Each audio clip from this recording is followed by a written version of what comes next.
Hello everyone, welcome to my channel. I'm Yvette and I'm the author of this book, HBCU Proud. I'm so glad you're here with me today to listen and follow along as I read my book. And this book was also illustrated by Katarina Netto. So HBCU Proud. Here's the title page, HBCU Proud, and there's a really important statue on this page that we'll learn more about as we read. I guess I'll look around and entertain myself, I sighed. I was still half asleep from our early morning drive that lasted for hours, just to wait forever in the lobby of this building. Hang on a sec, I'm almost done here in the alumni office. Why don't you take a look at the photographs on the wall? Aunt True suggested as she buckled up her purse. I walked aimlessly, then I stopped to focus on one photograph.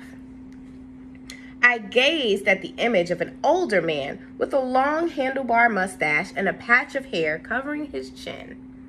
The quote underneath the portrait read, "Strive for that greatness of spirit that measures life not by its disappointments, but by its possibilities." What did this man mean by the spirit? How old is this guy? He must be 100 years old by now. I can't imagine being remembered for words I said one time.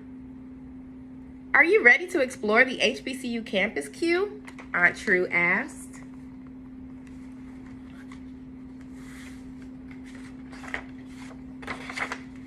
I liked when Aunt True called me Q. It made me feel special, different, unique. Q is her nickname for me because I have the same name as her brother, who's my dad. My grandpa has the same name, and so does his father. And then there's me, William J. Evans IV. The Q is short for quadruple, which is the number of times this name has been used in my family.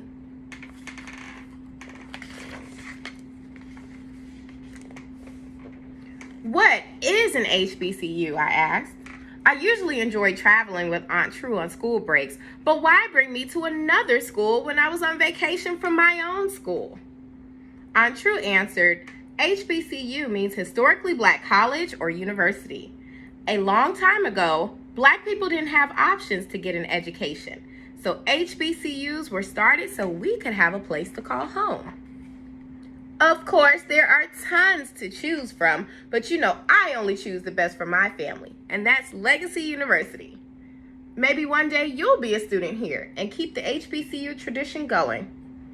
We'll see, I shrugged and peered around to take in all the sights and sounds. The people looked so different here. Everybody had their own style. Some students looked like they were going to a business meeting, and other students had on Legacy University t-shirts with some nice kicks. I watched a group of students wearing different colors as they talked and laughed with each other.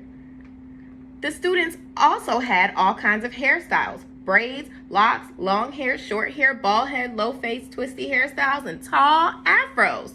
But these people all had one thing in common. They moved swiftly as the tall clock on the watchtower chimed at 9 o'clock. I needed to keep close to Aunt True so I didn't get swept away in the wave of people. And on this page, there are lots of different students that Q sees at Legacy University. Some of these people are in sororities and fraternities, which are groups of women or groups of men who are in the same organization that has common goals and morals, and they wear some of the same colors. So as you look at this with your parents, ask your parents or ask your teacher, do they recognize any of the color combinations that represent the fraternities and sororities that are found at HBCUs? We marched over to the student center where a guy with a black and red shirt waved us down. Did this guy know us, or was he just really friendly?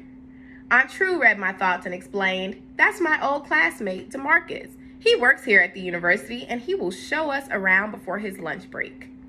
Trudy, he exclaimed with his arms extended. You haven't aged since we were on the yard.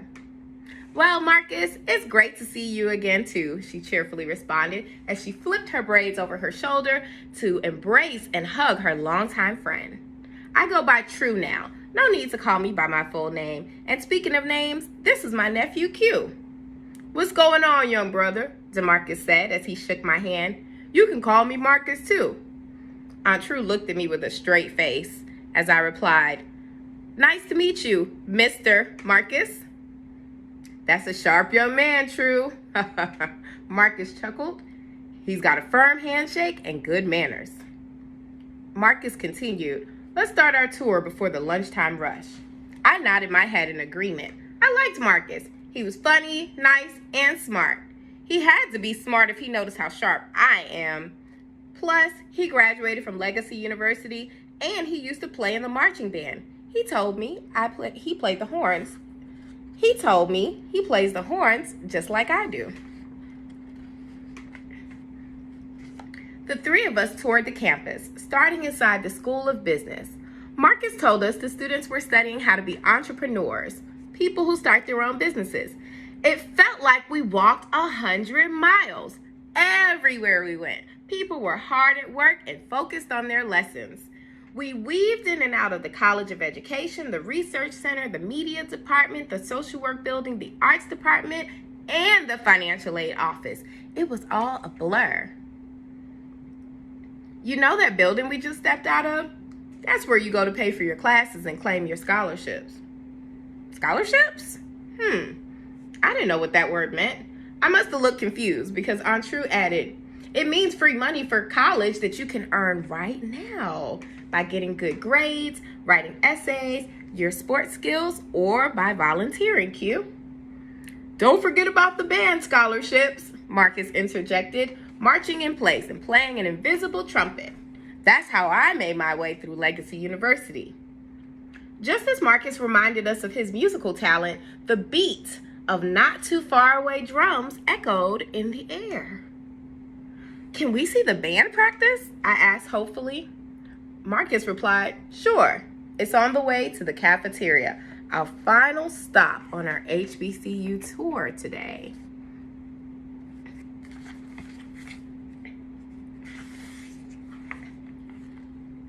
We climbed up the stairs of the bleachers and sat on the hot metal seats. We watched and listened to the band rehearsing on the football field. The band director blew his whistle and swirled his hands above his head. I imagined myself playing my horn on the field one day, in a uniform with shiny buttons, just like theirs. We left the football stadium and headed down the sidewalk passing by the dorms. I couldn't believe kids slept and lived at school by themselves. That must be fun, I pondered. You can see Q and Aunt True and Marcus watching the band on the field.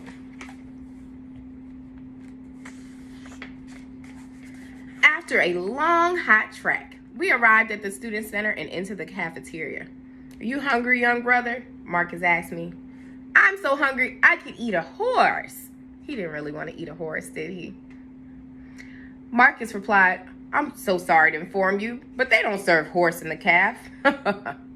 He chuckled and looked at Aunt True. But it is Friday, so you know what that means. Fried Fish Friday, Aunt True and Marcus answered in unison. Wow, Aunt True gushed. It makes my heart happy to see our beloved Legacy University still standing strong and just as great today as it was back when we were in school. Some things never change.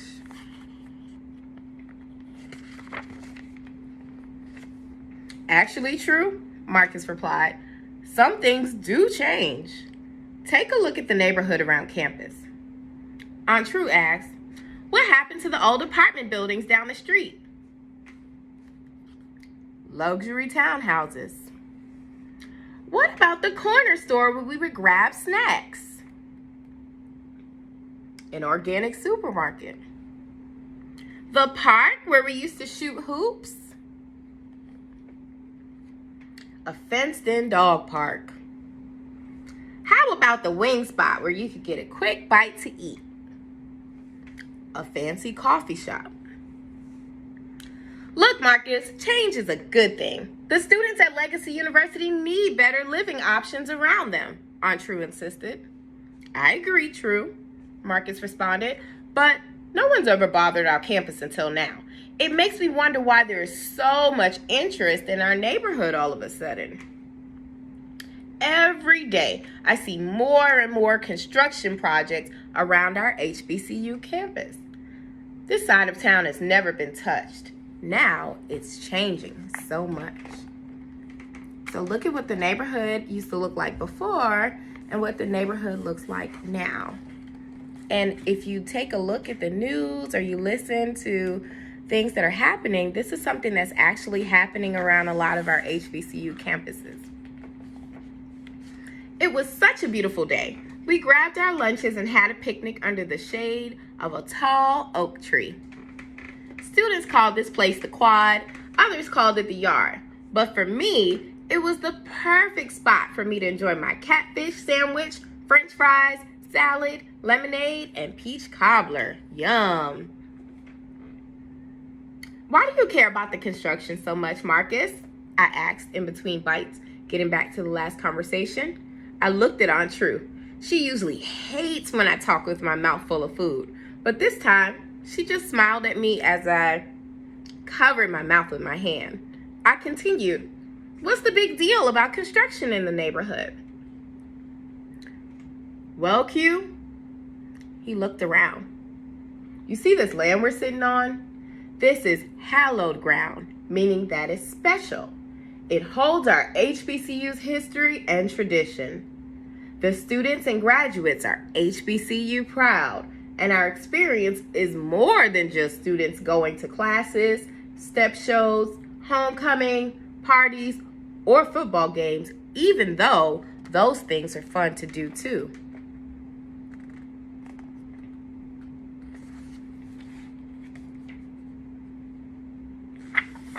This is my favorite page right here. Historically Black colleges and universities represent the strength of people who had to find a way or make one. Some HBCUs, he continued, began toward the end of slavery. Black people needed places to get an education, whether it was in agriculture, mechanics, teaching, nursing, history, religion. The list goes on and on. The possibilities were endless, but the resources weren't. And by resources, he means like things that they needed to have a successful school environment. "Very well stated, my friend," Aunt True replied while giving him a fist bump. "Let me see your fist bump." She turned and looked at me. "I must agree with you. HBCUs are necessary today more than ever," she explained. "Do you remember those students we saw earlier? Those young people are the leaders of tomorrow. HBCUs are a breeding ground for some of the best doctors, teachers, scientists, musicians, athletes, writers, actors, entrepreneurs, and trailblazers the world has yet to see." So I mentioned this is my favorite page because the illustrator did something so cool. She took some pictures from long ago and she made them look like they were in an old scrapbook, and then she drew some pictures today with some students kind of hanging out, going to classes, and some pictures from homecoming. And interestingly enough, these things are real photographs. I wondered why Aunt True and Marcus loved this school so much. I finally figured out why Aunt True brought me here. "I get it now," I exclaimed. It wasn't just about all the fun things and cool people I saw here today. It was about the spirit. The spirit of former slaves, the spirit of revolutionaries, the spirit of everyday people, the spirit of greatness. Do you guys remember in the beginning of the story when we heard that underneath the quote? That's why everyone here is HBCU proud. "I'm so glad you get it, young brother," Marcus replied. "It's just about time for me to return to work," and I looked over Marcus's shoulder and I couldn't believe what I saw approaching from a distance. What do you think Q saw?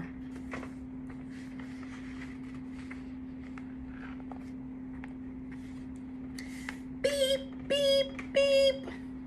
The sound of a construction truck backing into the front gate of Legacy University interrupted him mid-sentence. Hey, you can't have our school. This land represents tradition, legacy, and pride. The construction workers tied a chain around the statue, that statue, and yanked it out of the ground. The golden statue was identical. It looked just like the man with the spirit quote from the painting that I saw earlier in the alumni office. I raised my hand to get his attention and shouted, "Stop!" And you can tell he was shouting here. Let me hear you say, "Stop!" The truck froze. The driver parked his vehicle and leaped down from his seat. I marched over to him on the ground that generations of leaders walked on before I did.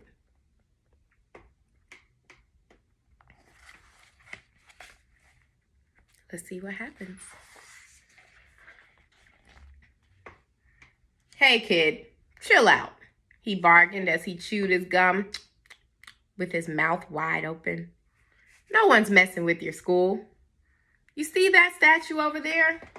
He pointed to where he had started his work. We're moving it closer to the front gate. Some lady who graduated from here donated a bunch of money this morning. So the statue's getting a new location where everyone can see it, he explained. Are you sure about that? I eyed him suspiciously. Scout's honor, he replied, still smacking his gum. Aunt True called me over to say goodbye to Marcus. Before we strolled to the car, I looked behind us to the construction worker. He gave us a salute, and we watched him deliver on his promise to move the statue to the middle of campus. So on this page, I wonder who is the lady that donated a bunch of money that same morning so that the statue could get moved closer.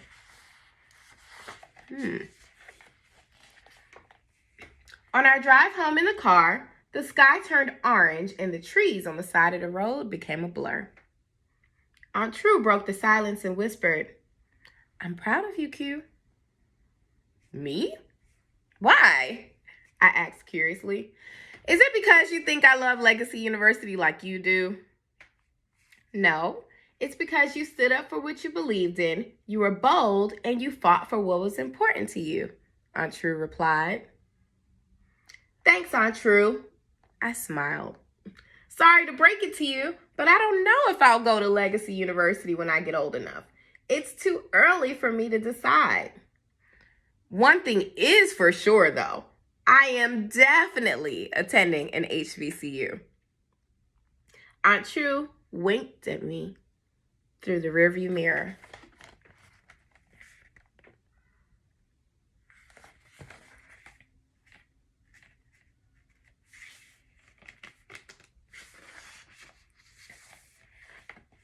As sleep fell over me, I thought about all the people in the pictures, the students I saw today, and of course, the man on the statue. I wondered what my future would be like, where I'll live, where I'll go to college, or even what I'll do for a living. But I do know one job I will have, and that's to continue the family legacy and tradition of being HBCU proud. The end. And then on the back, you see more pictures of Legacy University and a little bit about the author and a short summary of the story. So interesting fact, Legacy University is not a real historically Black college or university, but this picture looks just like the HBCU that I went to that's called Clark Atlanta University. So even though Legacy University is not a real HBCU, there are over 100 real HBCUs that you can attend, or maybe somebody you know that went to college went to those HBCUs. Thanks again for listening. I hope you enjoyed listening to HBCU Proud. And for my parents and teachers, I have a guide to help you out if you want to read this story one more time with the child in your life. It has a book overview, some reading strategies, some vocabulary words, and some prompts for before reading. during reading, and some fun activities to keep the lessons going after you're done reading the story. And for my story listeners today, there's a download of a cool coloring sheet. So you can grab your copy of the coloring sheet and the Read Aloud guide on HBCUproudbook.com for free so that you can keep the conversation about historically Black colleges and universities going. Again, thank you for spending time with me here today, and I hope that you are HBCU proud.